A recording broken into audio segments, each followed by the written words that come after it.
Hi, I'm Kristine Weber. Welcome to my weekly live stream. It's really nice to have you here. Please leave a comment. Love to know where you're coming in from. I'm taking a break from the series I've been doing, which has been on breathing and asanas, because I want to address an issue that is ongoing in the yoga world, and it has to do with body size, body image, body positivity, all of these things that have been in the media recently, and for the past few years or so. And I think it's worthwhile to take a look at the mixed messages that we often get in the yoga world. Okay, so when I first started out teaching, well, let me go back even further, which is to my um, teenage years when I first went into puberty. So 13, 14 years old, I immediately started having body image issues. Where was that coming from? My mother was from Betty Draper's era. My mother's from the Mad Men era. And so her generation of women were always giving my generation, which I'm on the cusp of Gen X and baby boomers, they were giving us the message of, like, your worth is valued based on the size of your body. Absolutely, those were strong messages in the 60s, 70s, and 80s and 90s. And they still are today. At least they're being called into question, but those are strong messages. I had body image issues. I developed eating disorders as a teenager, which is very much related to attachment, dysfunctional attachment patterning, all sorts of things. How did I get over those eating disorders? It was through yoga. I found yoga, I found some place I felt at home in my body. I felt comfortable in my body. And I started to work through those issues and through the depression I had with yoga.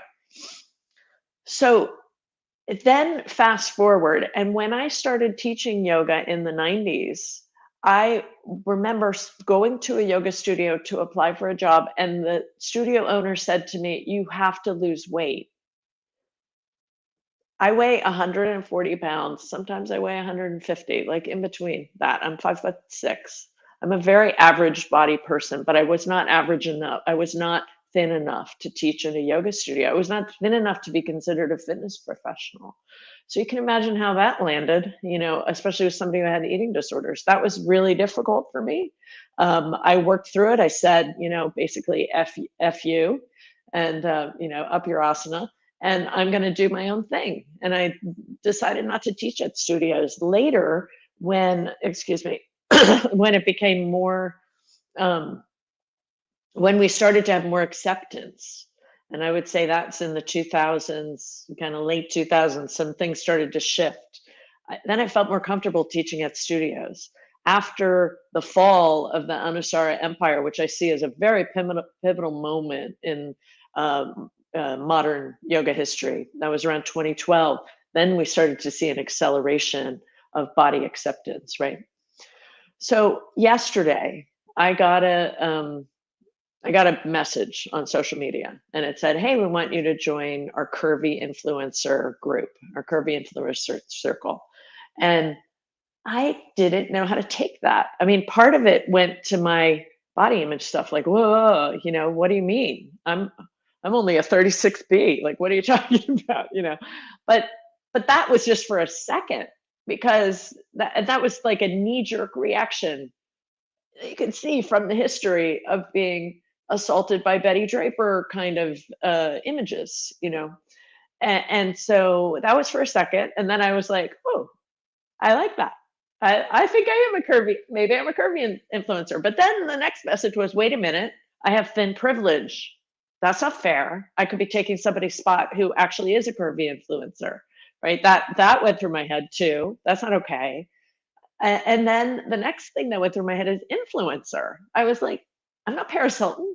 I think of myself as a change maker and somebody who has to be active on social media, but I don't think of myself as in that word, because that word feels a little weird to me too. So I had weirdness around curvy. I had weirdness around influencer.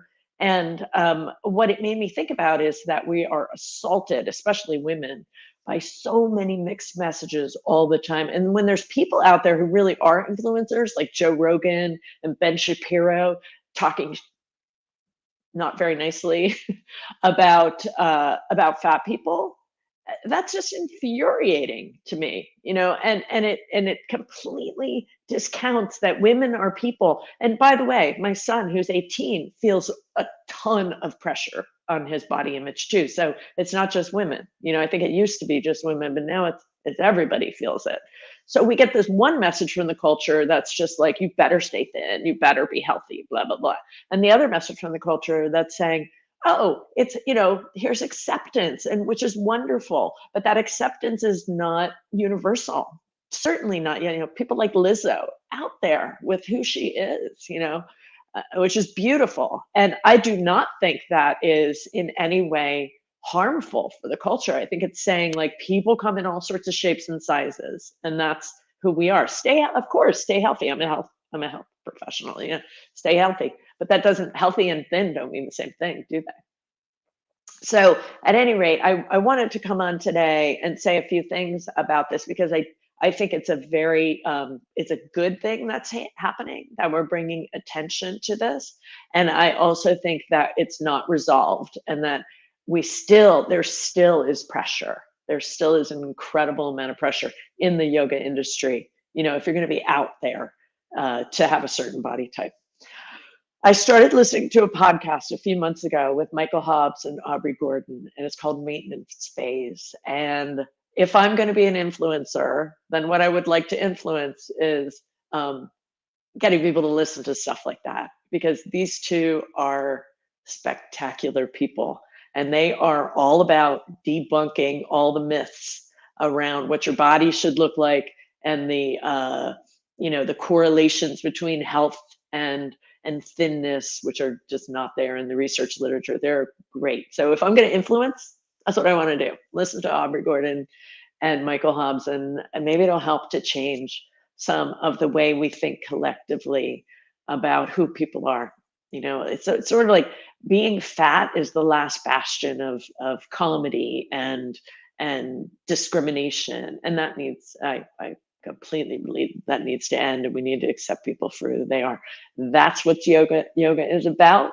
That's what I certainly am about, is self-acceptance and accepting others, and moving forward with you know, with a sense that we can all live together in a much more peaceful, you know, a much more connected and peaceful way. Thanks so much for listening today.